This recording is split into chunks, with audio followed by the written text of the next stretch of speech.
Good morning, everybody. Hi, how are you guys doing? I hope everyone is doing well and having a great morning.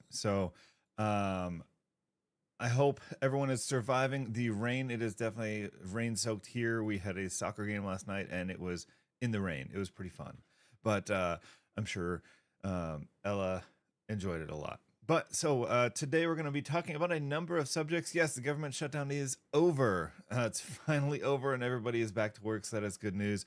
But we're going to touch on that. We're going to touch on a little bit about a story that came out about Afghanistan. We're going to touch on immigration, a bunch of different stuff. So let's get into it.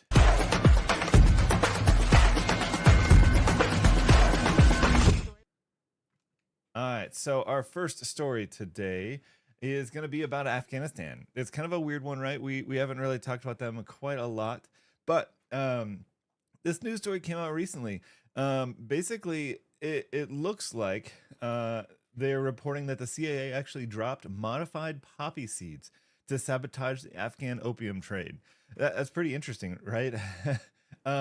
So they actually spent, there's no direct tie to how much money they spent on this, but according to this report, at least $9 billion was spent in the total counter narcotic trade, effort in Afghanistan over the course of that. And this project, I don't know if they actually gave the name for it. I can't remember.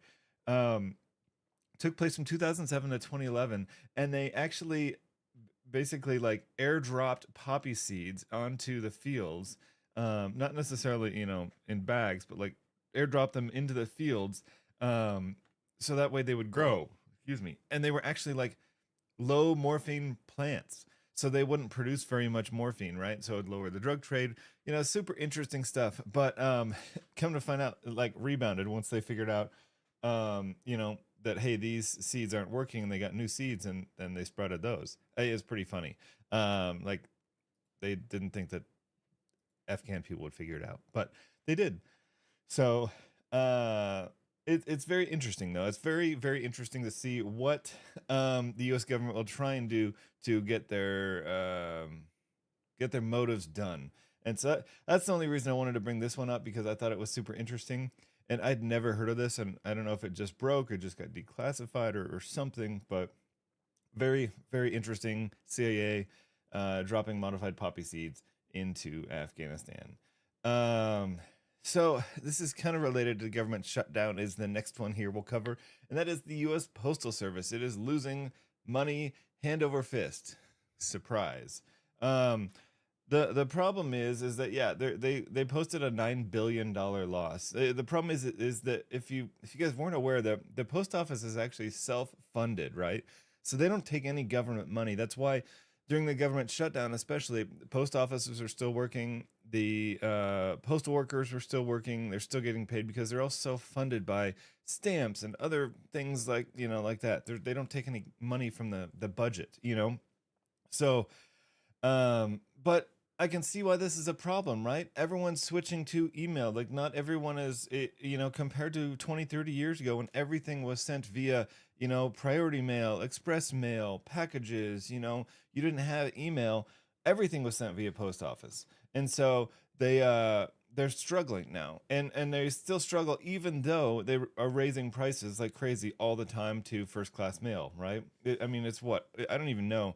I just have to buy it. It's over $1 for a letter to mail now. It's ridiculous. It's absolutely crazy. Um, so, or it's not over $1, 78 cents, I guess. But still, that's insane. I think when I was growing up, it was like 20 or 30 cents. So I know that makes me sound old, but there's just not a whole lot that we can do to fix this problem, unfortunately, right?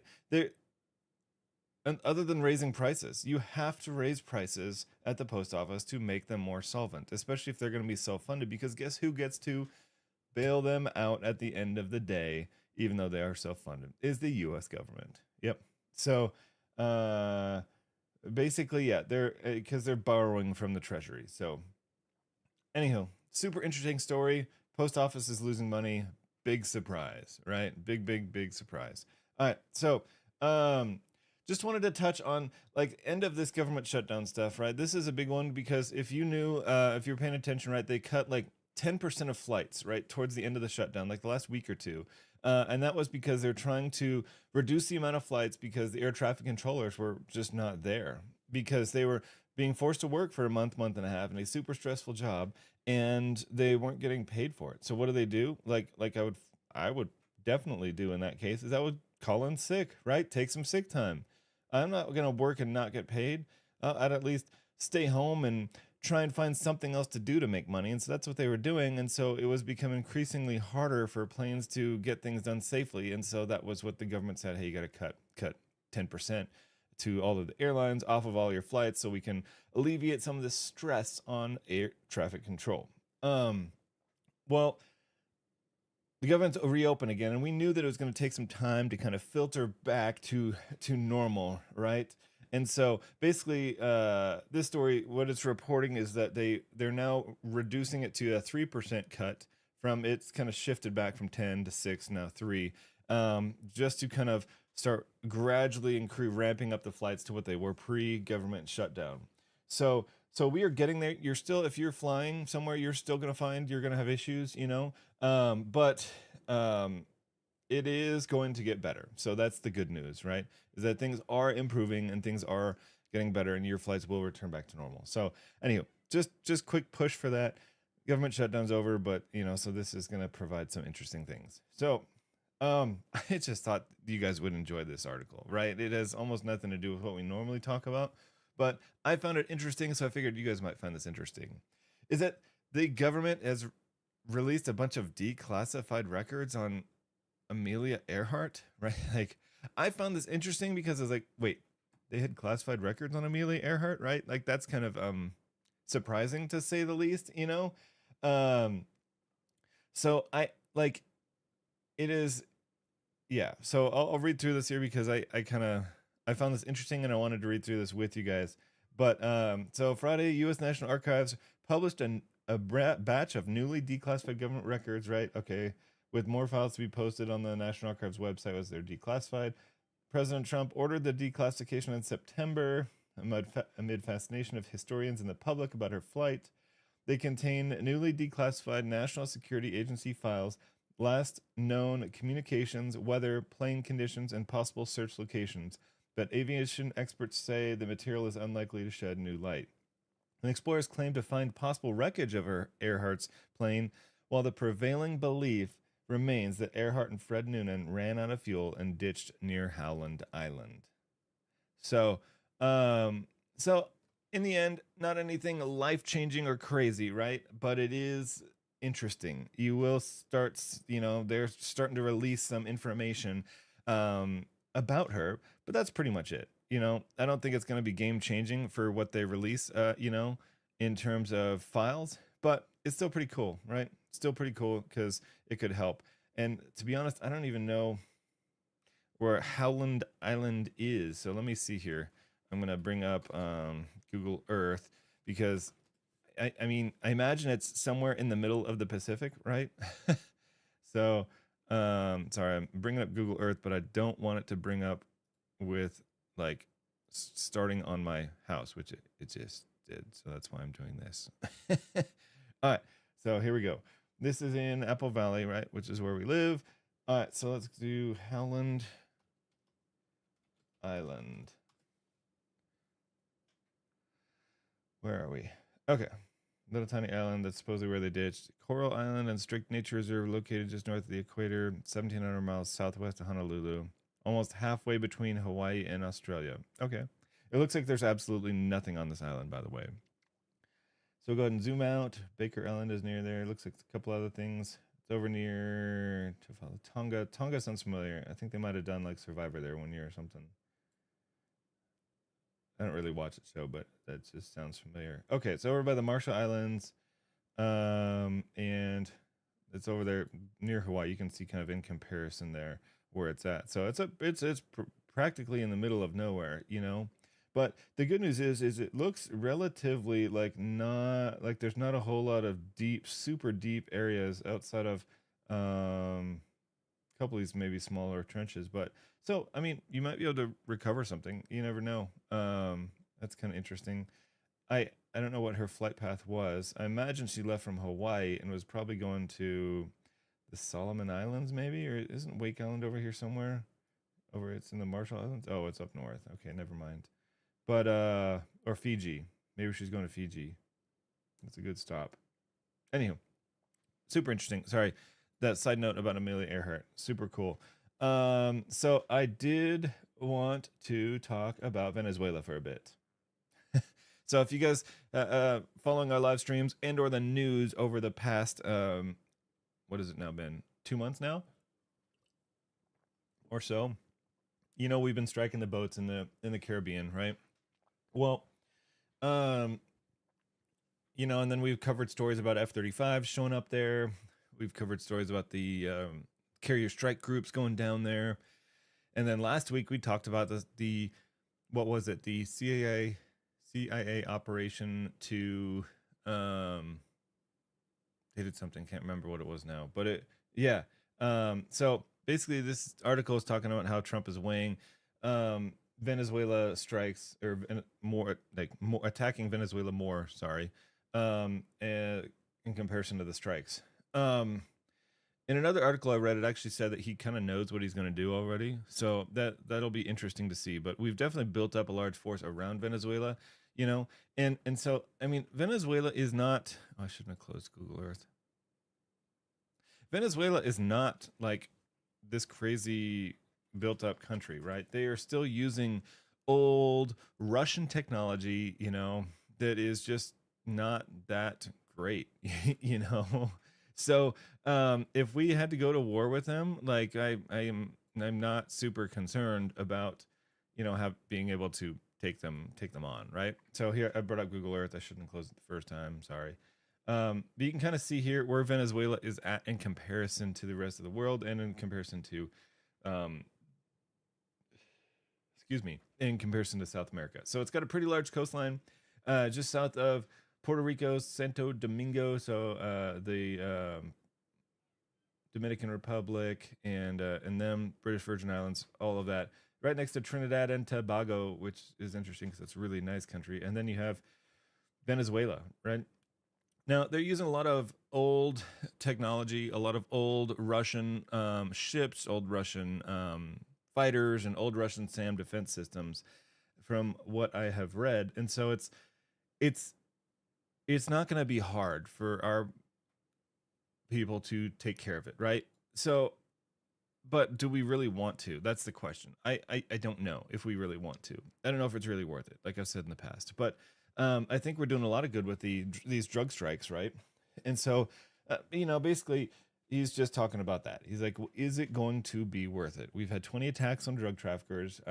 They are looking at bringing up to 15,000, you know, service members over there. And so, and there's also the debate of like, well, what is Congress going to allow the president to do, right? Because some people don't like the fact that he can start conflicts, which is inherent to the Constitution, that the president can start a short-term conflict if he feels like it is necessary. But I forget the timeline, if it's 30 days or 90 days or something like that, that they can't continue past without a war power resolution. But honestly, we haven't done that in like, what would that be, 70 years since like Vietnam or back in that time frame, because the war on like GWAT and the war on Iraq were different. I forget the technicalities, but they weren't a war necessarily. They weren't a nation state war like Venezuela would be. It was more a war against terrorism, and it just happened to be in Afghanistan. So anywho, but this is also an interesting one that I just tagged in here because I thought it was kind of cool, that the Trinidad PM is basically supporting the U.S. airstrikes. You know, I think mainly because, right, Trinidad and Tobago, if you saw here, we're right on their border, right, of Venezuela. They're right here, right off the border, really close, you know, so they share a lot of different things. So I'm sure they see a ton of that drug trade, right? They see a ton of those issues coming right through their borders. And they're a nicer country, right? They have a lot of tourist stuff. They have a lot of, rich people there. So it wouldn't surprise me if they had this opinion, and they do. She even said that she prefers these traffickers to be killed violently, end quote, rather than law-abiding citizens dying in their home. I mean, law-abiding citizens, right? It's kind of they're buying illegal drugs, so they're not technically law-abiding, but you get the point. So, very interesting, right? Very, very interesting. So, anywho, they also renamed this thing to Operation Southern Spear. Very interesting. And so yeah, that's all this is. That not a whole lot new in this article here, but I just wanted to cover it because they actually named it, and I think Psych Warhead Seth is super excited about being able to name something finally. He got the opportunity to, because it'll go in history, Anywho, so something interesting. I wanted to talk about ICE, right? Because I'm very pro legal immigration, right? I want people to come here to the U.S. and I want them to find good opportunities legally, right? And if you come here illegally, you cross the border illegally, you are a criminal. It's that simple, right? I don't see how that is so hard for people to understand. And so, like, you can't come here illegally and sneak across the border and claim you're not a criminal. It's just the way it is. And so what's the easy way to figure that out? Or there is none easy way. What's the way to figure it out? I don't know what our way forward is, to be honest. I don't think that DACA is the right answer. I don't know. It's going to be a tough, people are going to argue with me on that one, but I think we cannot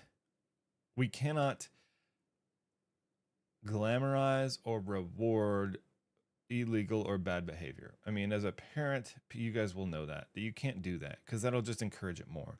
And we've seen this. We've done this in the past, right? Where we have let people, what do you call it? It starts with an A. It's not amortized. It's like dang it, where you give them freedom, right? You say, okay, it's all good. You're citizens now. And we've done that in the past. I think at least twice. I want to say Reagan did it. And I want to say Obama or one of those did it too, but I can't. I know it's done at least once in the past. And so we're here again, right? And that's because people know that they can just do this and get away with it, right? So we can't just keep doing that. We have to set a line in the sand, like, hey, stop, and from now on. And so that's why you see all the commercials right now, if you haven't seen it, about people about the. I'll see if I can find it here for a second. It's from, I think it's from ICE, right? Where they're saying, hey, you will be arrested. You will be, taken to, no, not that. You will be taken to jail and you will be deported. Oh, or you can just actually, report yourself and we will give you a plane ticket back home and you'll be good, right? So let's see here. No, that's not it.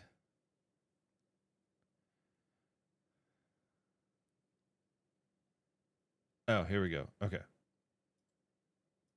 I'm Kristi Noem, the United States Secretary of Homeland Security.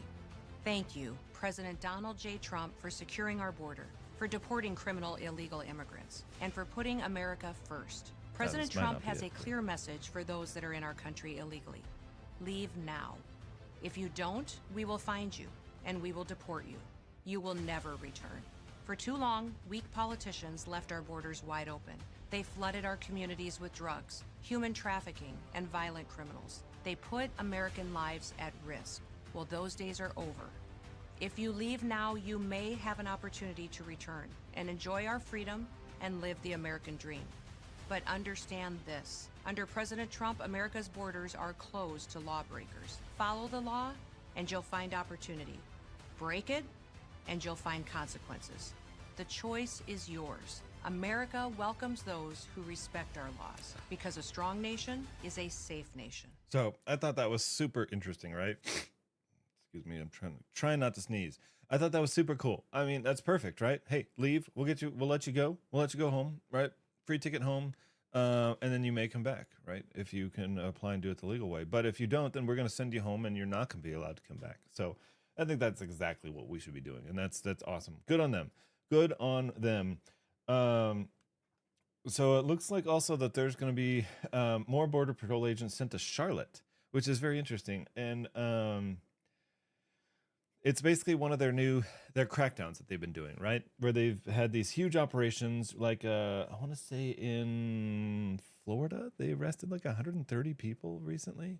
It's pretty crazy. And then I've seen multiple people on like videos. They've been riding along with ICE, and they just arresting people left and right and sending them back home, right? And so that's good. That's good. That's what we need to do. We need to arrest criminals and send them back home if they're not supposed to be here, and they can come back the right way if they want to and if they're allowed to.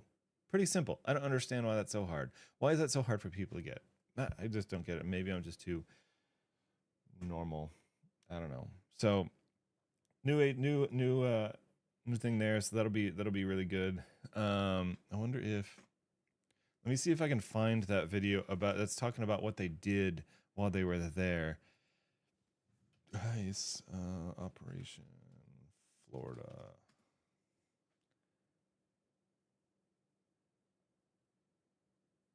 All right, so this is a Fox News report, but you'll get it. ICE and Florida law enforcement announcing Operation Dirtbag, which may be even too nice a term for some of these individuals that they have taken into custody.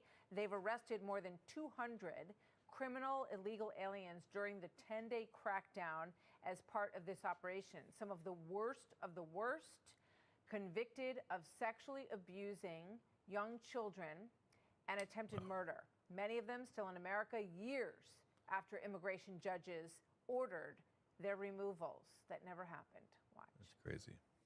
Over the last 10 days, we have removed 54 sexual predators, 164 offenders of sexual crimes, 2 convicted murderers. This operational criminal return is another fine example of what exactly the President Trump said. Let's get the worst of the worst out of our country. Acting ICE Director Todd Lyons is standing by with more on this operation, but first to correspondent Brooke Taylor reporting live from Dallas. Hi, Brooke.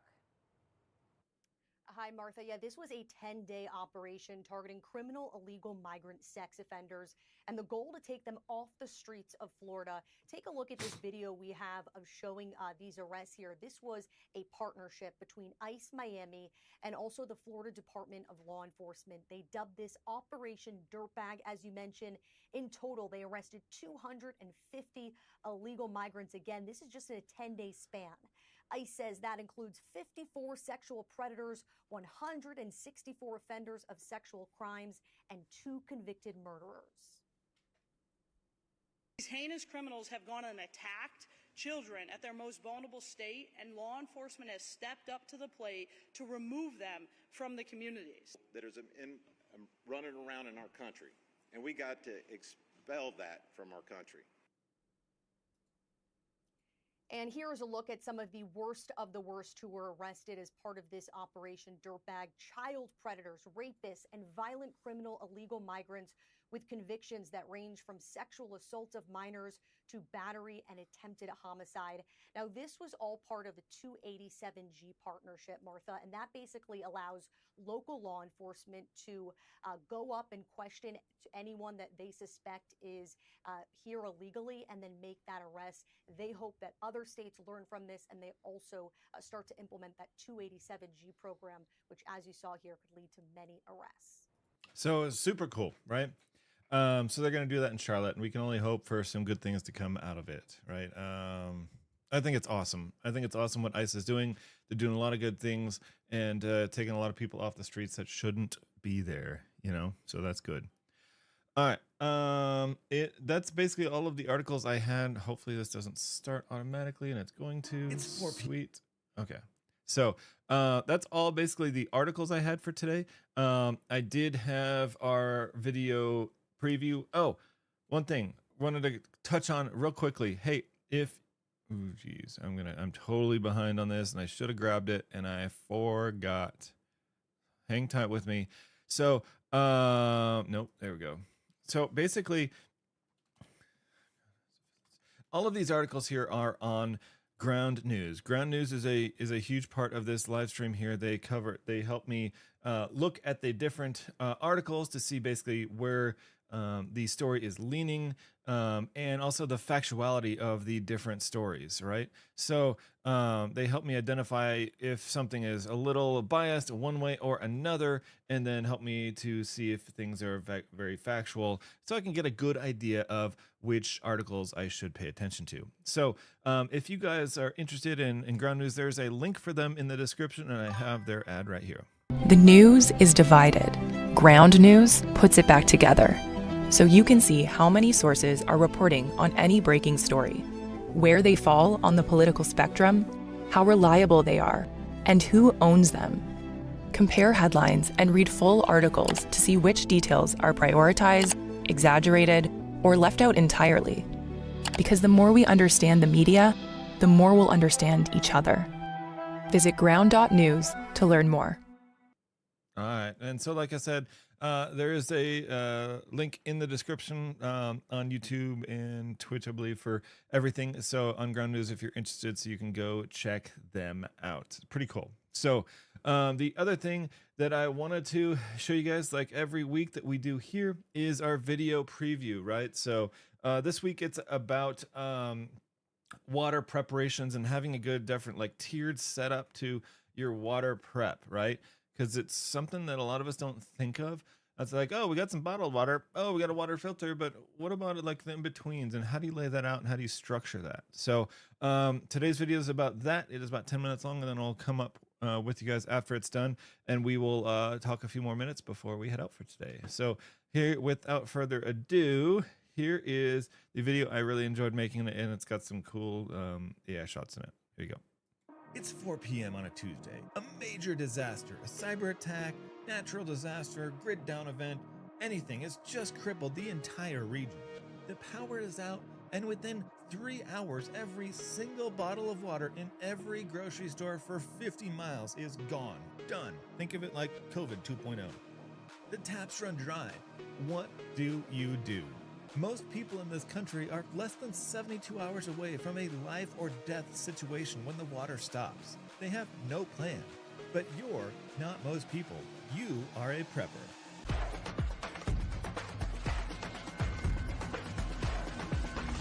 Welcome back to the channel. Today we're not just talking about water, we're talking about the key to water preparation. It's not a single gadget. It's not a live straw. It's not a Berkeley, and it's not a 55-gallon barrel. The key is redundancy. And today I'm going to give you a 3-layer water redundancy plan. This is the system that ensures you and your family have safe, drinkable water, whether the emergency lasts 3 days, 3 weeks, or 3 years. If you get this wrong, nothing else matters. Your food preps, your medical kit, your security, none of it matters if you don't have water. So grab a notebook and let's get started. Layer 1 is your foundation. This is the water you have right now, no work required. This is your peace of mind supply.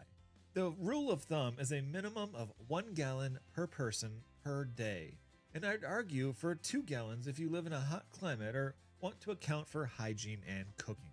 Let's break this down into short-term, mid-term, and long-term storage. First, your short-term supply. This is your 3 to 7 day bug-in supply. This is simple, cases of bottled water. Yes, it is plastic. Yes, it creates waste, but is sealed. It's potable, it's portable, and it's cheap. If you have to evacuate, you can grab a case and go. Every time you go to the store, grab a case. Put it in a closet, under a bed, and this is the easiest prep you can possibly do. Next, your midterm supply. This is for the 2 weeks to a month. You're moving up to more robust containers. I'm talking about 7-gallon aquatainers or water bricks. These are fantastic. They're stackable, durable, and the dark blue plastic prevents algae growth. You fill these from your tap and store them in a cool, dark place. They're still portable enough that you can move them, but hold a significant more amount than a bottled water case. Now, long term, this is the game changer. This is a 55-gallon, food-grade, high-density polyethylene barrel. One of these holds almost a 2-month supply of drinking water for one person. This is your bug-in water fortress. But you can't just fill it and forget it. You have to do it right. First, it must be food grade. Don't get one that used to hold chemicals.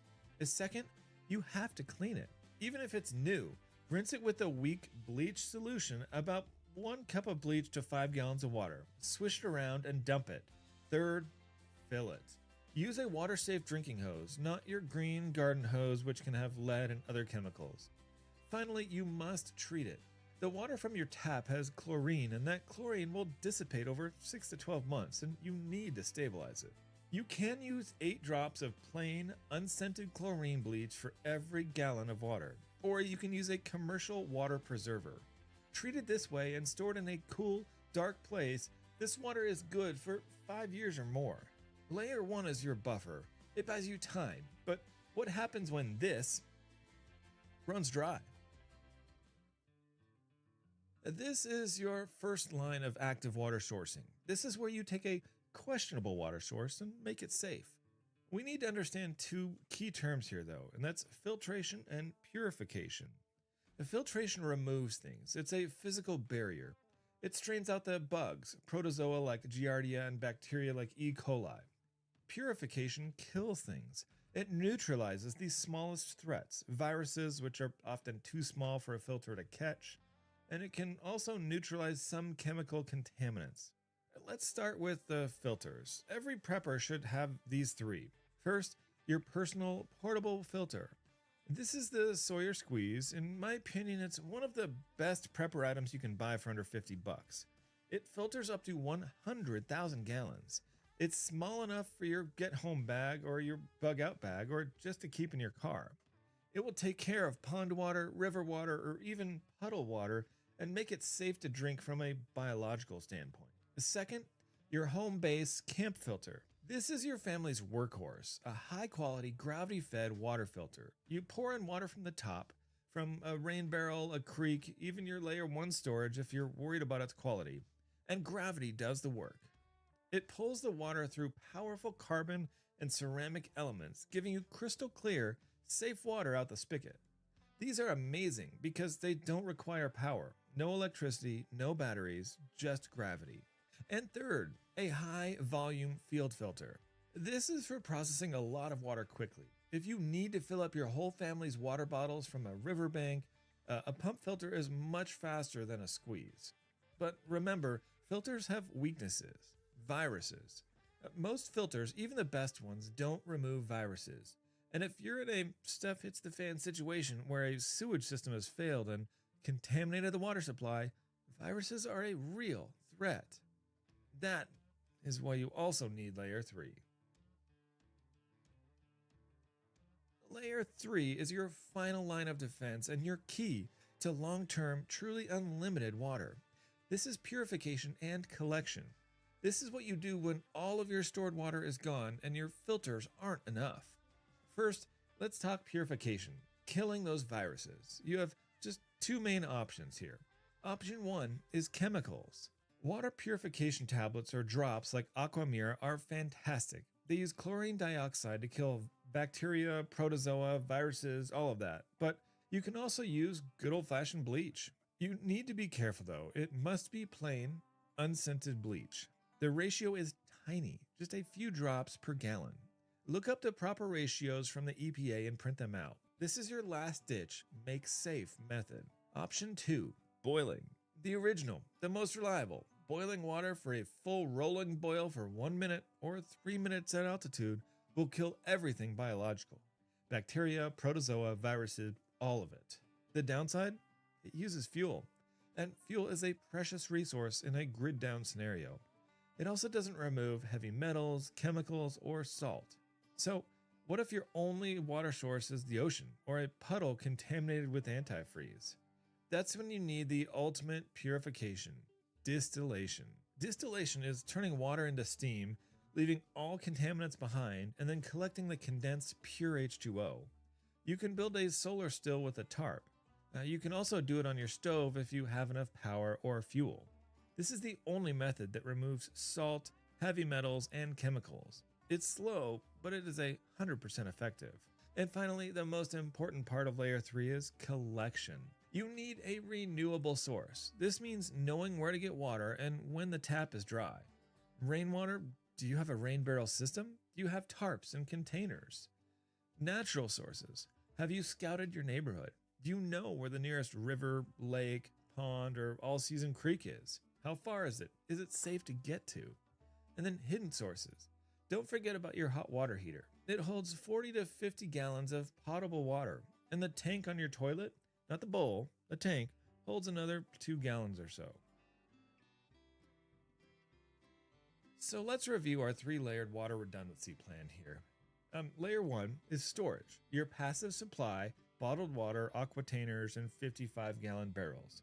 This buys you time. Layer 2, filtration, your active supply, portable filters like Sawyer and home-based filters like a Berkey. This makes questionable water safe. And then layer 3, purification and collection, your long-term renewable supply, boiling chemicals, distillation, and a plan to collect rainwater or source it from a lake or a river. The key is having all 3. If you only have storage, like layer 1, you're on a countdown clock. If you only have a filter, layer 2, you're in trouble if it breaks or you're facing a viral threat. If you only have a purification plan, layer 3, you'll be scrambling and in danger on day 1. But when you have all 3, you're not just surviving, you're prepared. Here's your homework. Number 1, new preppers, go buy a 7-gallon aquatainer and a Sawyer squeeze this week. I have links in the description for them exactly if you want them. You'll be instantly prepared more than 90% of the population. And 2, experienced preppers, check your layer 3. Do you really have a renewable plan? Is your bleach expired? Have you scouted your local water sources? And water is life. Don't be caught without it. So what's your go-to water prep? What did I miss? Leave a comment below and let's help each other stay safely prepared. If you got value from this, hit that subscribe button and the bell icon so you don't miss our next video. So stay safe, stay ready, stay hydrated. Sweet. Well, I hopefully you guys enjoyed that. I had a lot of fun making it and researching through it. A lot of it we did already, a lot of it we learned, you know, that kind of stuff. So that was good. It was really good. So, yeah, that's pretty much it. There's a lot of interesting articles today. I hope you guys learned something about the articles and about what's going on in the world. I definitely learned a lot. And this week, you know, government shutdown is over, so that's good, and everything else. So if you guys have any news stories, news articles that you want me to cover or that you find interesting and that you know, want to talk about more, please bring them up to me. You can put them in the comments below and I would be happy to check them out and we'll put them on next week's live stream. So yeah, so I appreciate you guys. Thank you so much once again. And we'll catch you guys next week for some news stories. Make sure you're subscribed on YouTube for the video. Comes out tomorrow if you didn't catch the preview. Thank you guys.